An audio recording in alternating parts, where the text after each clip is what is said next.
عظيم عطروا مجالسكم بنور محمد وآل محمد.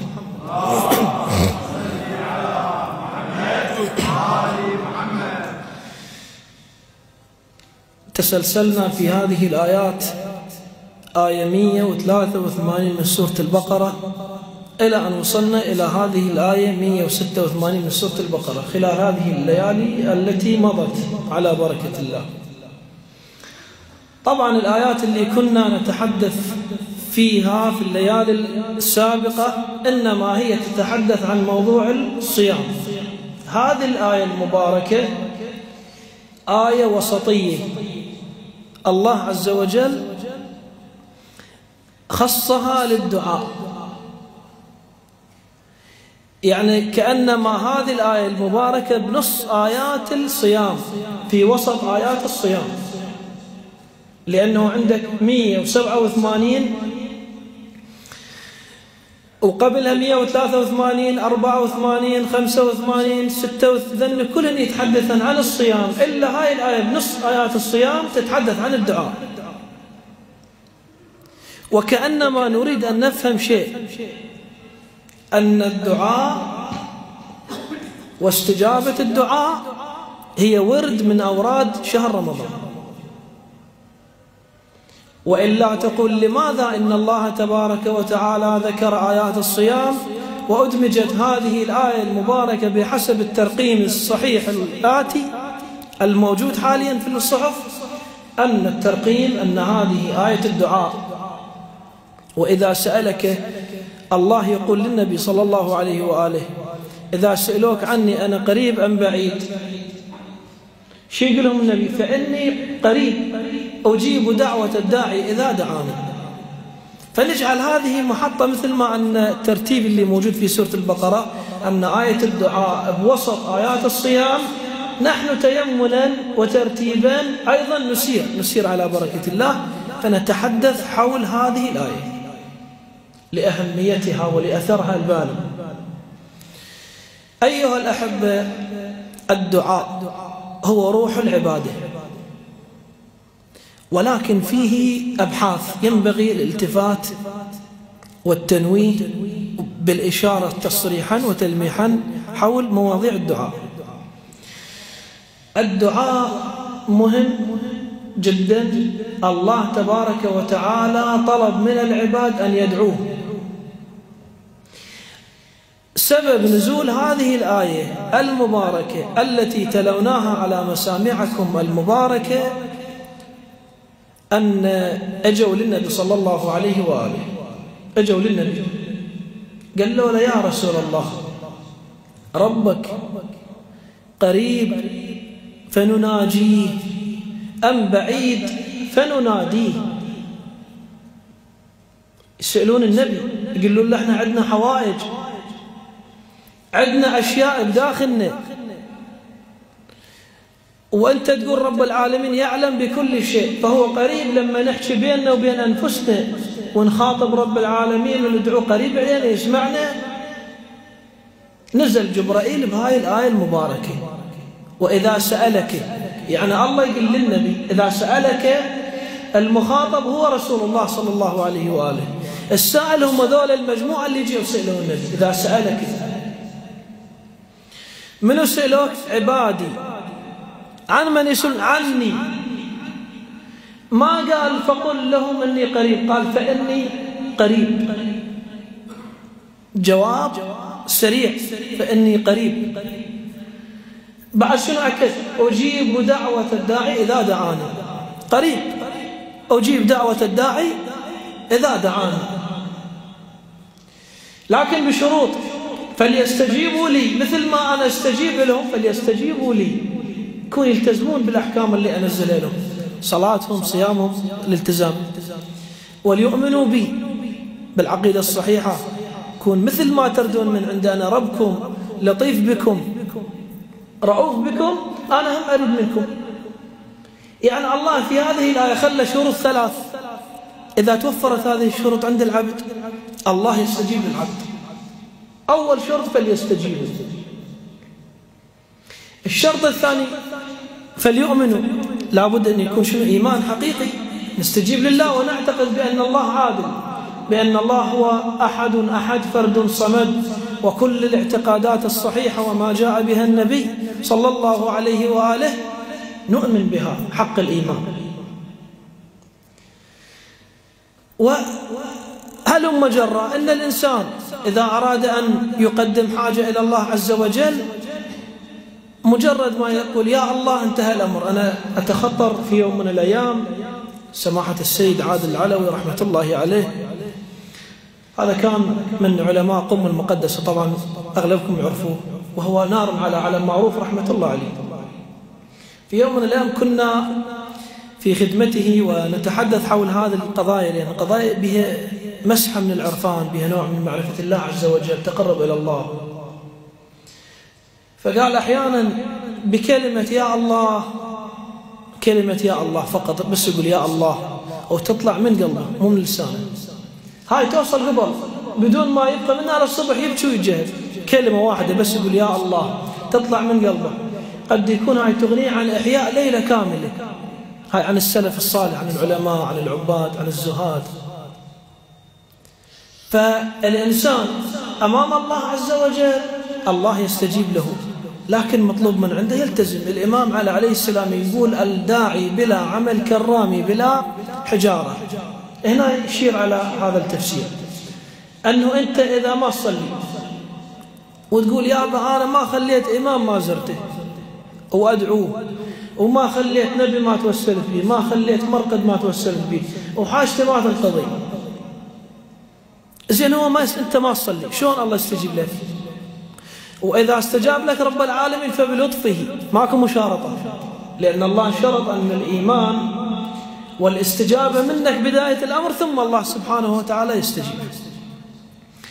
واحد آخر يقول لا أنا مؤمن مصلي وأصوم، بس وصلت إلى مرحلة الجزع، أن عنده حاجة صار لي 3 سنوات 4 سنوات 5 سنوات أطلب من الله عز وجل ما يستجيب لي. وهذا كله احنا بما فيهم أنا المتحدث، ماكو واحد ما عنده حاجة بداخله، ماكو واحد ما عنده أمنية من الله عز وجل يحقق إليه من لطف الله عز وجل. أحيانا تتحقق الشوف بركات الدعاء، وأحيانا ما تتحقق. هاي شنو حلها؟ السبب عندي أني لو شنو أكو غاية أخرى، شنو اللي أسويه حتى الله يستجيب لي؟ علماء الأخلاق يقولون هكذا، إن الله تبارك وتعالى ورد في حديث صحيح أن الله تبارك وتعالى أحيانا يؤخر استجابة العبد حبا به. الله يحبك لمصلحة تعود لك.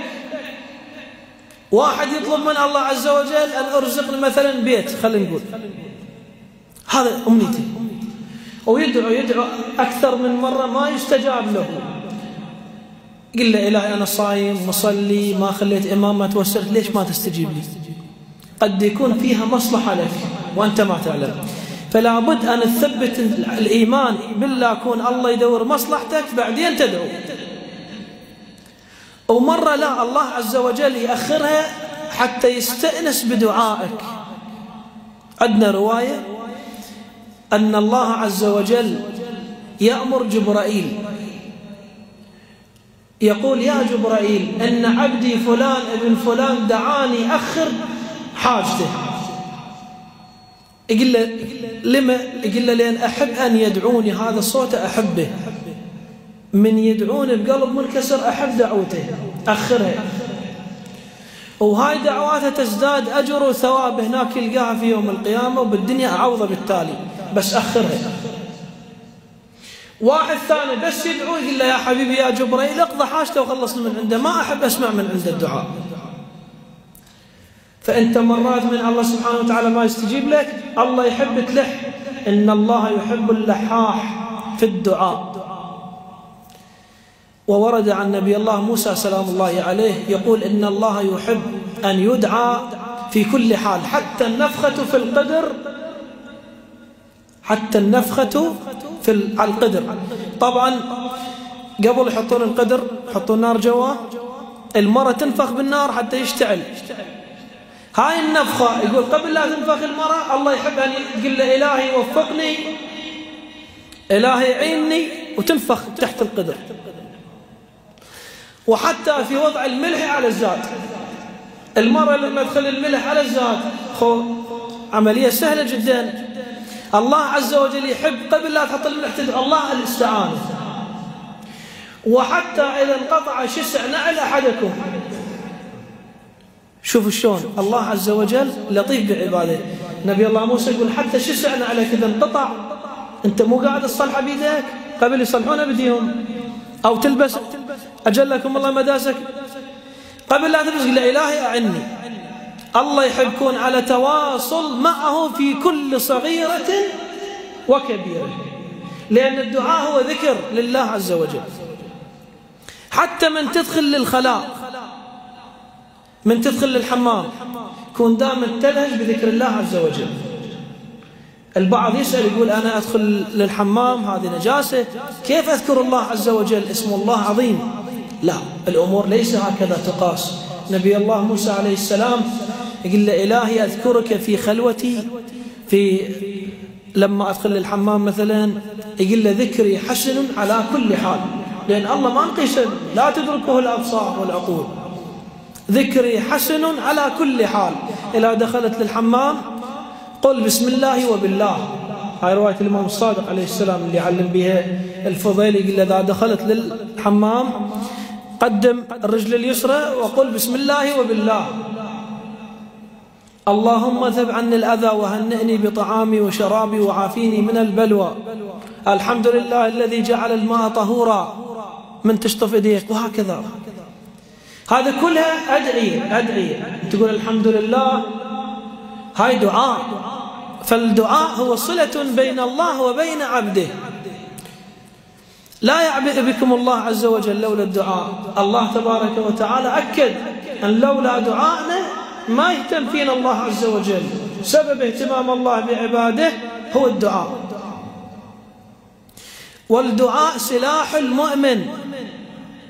جاء رجل في حكومة بني أمية، وكان هذا حاكم من حكام بني أمية، أجا يفطر بالسوق، لقى له أكو مرأة عندها كوخ صغير مخليه بيه دجاجاتها وطيورها، مرة بسيطة. هذا بطغيانه بكبريائه قال شنو هذه؟ قال له هاي مرة مسكينة. قالوا هدموا هذا البيت، شنو هالرائحة هذه خرب السوق؟ اجت هي لقت طيورها ماهن والبيت خربان وساحقينه ومنتهي الامر. قالت شنو ذنب الطيور اللي انتم اخذتوهن؟ شنو ذنبي قدمتوا هذا بيتي؟ قالوا له روحوا طردوها. رفعت يديها قالت الهي مثل ما خرب بيتي خرب ملكي. ذولا يسمعون الهي مثل ما هذا خرب بيتي اللي بيه طويرات وانا عايشه فيه، خرب ملكه. حسبوا يوم يومين 7 أيام واذا بي صار انقلاب عليه واصبح مشرد، حاكم على ولايه، اصبح مشرد او لابد بالحفر. واستجيبت دعوه المراه ذيك. هذا واحد. دعاء المظلوم يستجاب لا محاله.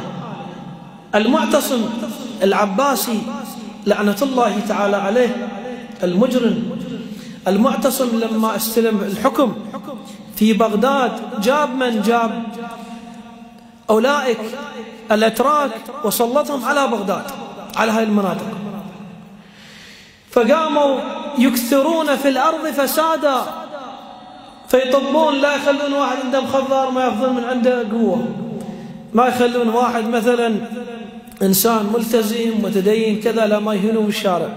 المرأة الجميلة يأخذونها يغتصبونها في الشوارع، مجرمين طغاة قتلة. ففي يوم من الأيام ملت الناس، أجى المعتصم يتمشى بالشارع، رواية تقول مرة طلعت له، رواية تقول لا رجل كبير السن، قال لنرمينك بسهام الليل، احنا بسهام الليل نرميك. ضحك، قال له شنو هاي سهام الليل اللي ترمون فيها؟ قال له أما تسمع ما ينقل عن رسول الله يقول سهام الليل هي في صلاة الليل بالوقت السحر الأخير، إذا واحد مأذيك ظلمك بينك وبين الله عز وجل، افرش مصليتك وقل له إلهي فلان ظلمني اخذ له بحق من عنده. هاي سهام الليل. المعتصم رغم ما هو مجرم بس يعرف هاي الدعوة فعلا وردت عن النبي وفعلا القضية بها خطر، شنو اللي سوى؟ انطى حكم رأسا انسحاب كامل من بغداد إلى سامراء إلى هسه المكان، وأسس جيش هناك، انسحب خاف من كلمة واحدة سهام الليل. فإذا أنت رجل في سبيل المثال ظلمك أو اعتدى عليك مثلا، هسه المؤمن لا المسامح، بس الظالم أنا أقول إذا ردت حقيقة تقسم ظهره عليك بسهام الليل الدعاء. أمير المؤمنين سلام الله عليه جالس هو والحسين وين؟ في مكة المكرمة. هاي الرواية من ينقلها الإمام الحسين عليه السلام عن أبيه أمير المؤمنين، يقول أنا وأبو جالسين هدأت الناس والأنفس ونسمع صوت مال شاب ينادي إلهي اغفر لي إلهي سامحني، صوته يجيب البعيد. الإمام علي قال له هذا صوت مال واحد فعلا خاضع لله عز وجل، فعلا مندوم، يا أبه علي به. يقول الحسين سلام الله عليه رحت أدور على الصوت، لقيته شاب مشلول مريض. قلت له أمير المؤمنين علي بن أبي طالب تعرفه؟ قال نعم. كيف لا أعرفه؟ قال له يدعوك تستجيب له؟ قال له نعم. ليه؟ يقول اجى مشلول حركته ضعيفة جدا، وصل للإمام علي. قال للإمام علي يا ولدي ماذا بك؟ أشوفك أنت صوتك الناس نايمة هسه تعبانة وأنت تبكي وكذا. قال له يا أمير المؤمنين أنا عندي حاجة 3 سنوات صار لي أطلب من الله عز وجل ما تستجاب لي. شنو حاجته؟ قال له أنا مريض مشلول وسبب مرضي هو أبوي الله عاقبني بسبب أبوي. قال له كيف؟ قال له أنا شاب وطايش وآخذ مصرف أبوي وفليسات أبوي وخلصنا على الشباب، وأبوي مل من عندي، قام يخلي فليساته وين يضمهن؟ بوساته بفراشه. فذاك اليوم أنا قعدت ردت أبوق الفليسات دراهم دنانير، مسك إيدي أبوي، لويت إيد أبوي لوية وأخذت الفلوس، أحس أن إيد أبوي صار بها شيء كسر أو من القبيل. فأبوي انقهر قال له لا راح أدعو عليك كنت تنشل هاي إيدك اللي أذيتنا بها تنشل، أنا أبوك وربيتك وكبرتك. الله أكبر. إيش قد الأب يصيب الابن إذا الابن غث أبوه أو غث أمه؟ قضية يعني أقرب إلى عقوبتها في الدنيا قبل الآخرة، يعني من الأمور التي الله سبحانه وتعالى يعجل بعقوبتها عقوق الوالدين. وما تعملونه بآبائكم يعمل بكم أبناءكم. الإمام عليه السلام يقول شو تسوي بأبوك ابنك يسوي بك، شو تسوي بأمك ابنك كذلك. فقال له يا أمير المؤمنين أبوي اجى دعا علي بالكعبة، ثاني يوم صار عندي ألم وإذا انشليته وإلى الآن صارت 3 سنوات. قال له زين اعتذرت نبوك؟ قال له اعتذرت. قبلت رجله قبلت ايده، ما خليت شيء ما سويت له ما قلع. قال له أبد ما أسامحك. قال له آخر شيء رضا بعد الحاح من عندي والحاح من الأهل والأرحام رضا. قال أنا رايح أسامحك يا أبوي بس تاخذني للكعبة هناك وأدعو حتى الله يشافيك. قال له يا أمير المؤمنين هو راض علي وبران الذمة وأنا ندميت وتأذيت وفعلا تأذيت، لكن سبحان الله قبل لا أصل للكعبة اتمرض ومات ودفنته بالطريق وظليت مشلول. الإمام علي سلام الله عليه أخوه لابد يلقى له حل. شاف شاب مندوم فعلا أبوك رضى عليك؟ نعم رضى عليه بس راح إلى رحمة الله. قال له يا بني أعلمك دعاء هذا فيه اسم الله الأعظم. أولا يعني من باب الترغيب له أمير المؤمنين سلام الله عليه قال: أعلمك دعاء فيه اسم الله الأعظم، تدعوه وتستغفر لأبيك، كنت تستمر بالاستغفار لأبوك. هسه بعض يسأل يقول: أنا يراودني فكر أنه في يوم من الأيام أذيت والدي، أذيت والدتي مثلا بحياتهم، شنو الحل؟ شنو الأمثل؟ هم ماتوا، العلاج شنو العلاج؟ أبو الحسن يظل العلاج يقول: استغفر لهم، إذا هم أحياء أدعو لهم واخدمهم. وأن المؤمن يكتب عاقا بعدما يموت أمه، تموت أمه أو يموت أبوه إذا نساهم. هو بحياته راضين عليه، بس ماتوا نساهم، شي يكتبونه؟ يكتبونه عاق بالرواية. وإذا هو بحياته تعبانين من عنده وماتوا ظل يتألم عليهم، يقرأ لهم قرآن، يصلي لهم، يسجل من عاق إلى بار. فقال له: استمر بالاستغفار لأبوك وعلمك هذا الدعاء. علم الدعاء، دعا بهذا الدعاء. من اللي يروي؟ لا ننسى، يروي الإمام الحسين سلام الله عليه، يقول: علم بهذا الدعاء. دعا ثاني يوم وإذا بي سالم كل شيء ما فيه. الدعاء شو اسمه؟ هسه كل احنا شوقنا نريد نعرف شنو هذا الدعاء. الدعاء اسمه دعاء المشلول، هو من اسمه دعاء المشلول. وين هذا الدعاء؟ وين نلقاه؟ تلقاه في مفاتيح الجنان. دعاء المشلول في مفاتيح الجنان، ما ياخذ منك 10 دقائق. يقول الحسين سلام الله عليه: هذا الشاب اجى لابوي ثاني يوم قال له: يا أمير المؤمنين، البارحة رأيت رسول الله في المنام وقال لي إن عندك الاسم الأعظم، هذا الدعاء احتفظ به. أو مسح على ظهري وعلى متني وعلى جسدي وطبت كل شيء ما فيه. من بركات من؟ من بركات الدعاء. وإذا سألك الله يقول للنبي صلى الله عليه وآله: عبادي عني فإني قريب أجيب دعوة الداعي إذا دعاني. اللهم صل على محمد وآل محمد. وأفضل شيء حتى لا ننسى اقتران الدعاء بالصلاة على محمد وآل محمد. صلوا على محمد وآل محمد. دير بالك تدعو لك دعوة وما تخلي وياها الصلاة على محمد وآل محمد. ليش؟ لأن الرواية عندنا واردة يقول: الدعاء إذا ما بي الصلاة على محمد وآل محمد يرفرف يرفرف ويرد، ما يصعد إلى السماء. يعني أنت هسه تريد تسافر إلى بلد، إذا ما عندك جواز بالحدود يرجعوك، إذا عندك جواز تعبر. جواز استجابة الدعاء هي الصلاة على محمد وآل محمد، هذا شيء ثابت. وأكو حكمة يذكرها الإمام الصادق عليه السلام، يقول: ليش الله قرن الصلاة على محمد وآل محمد بالدعاء؟ ليش؟ يقول: لأن الله جزم على نفسه أن لا يرد الصلاة على محمد وآل محمد، فمحال أن يقبل طرف ويرفض طرف آخر. يعني هن اثنين يرتفعن. الصلاة على محمد وآل محمد مقبولة من كل واحد، فاسق مؤمن مقبولة، ومعها دعاء ينقبل الاثنين هكذا. وذكر سيد الشهداء ومجالس الحسين هي فيها استجابة الدعاء. وإحنا اليوم نريد نطرق باب أبو فاضل سلام الله عليه، باعتبار بدينا مجلسنا افتتاحية المجلس قصيدة لأبي الفضل عباس، وهذا مجرب باب الحوائج عند الله. عند الله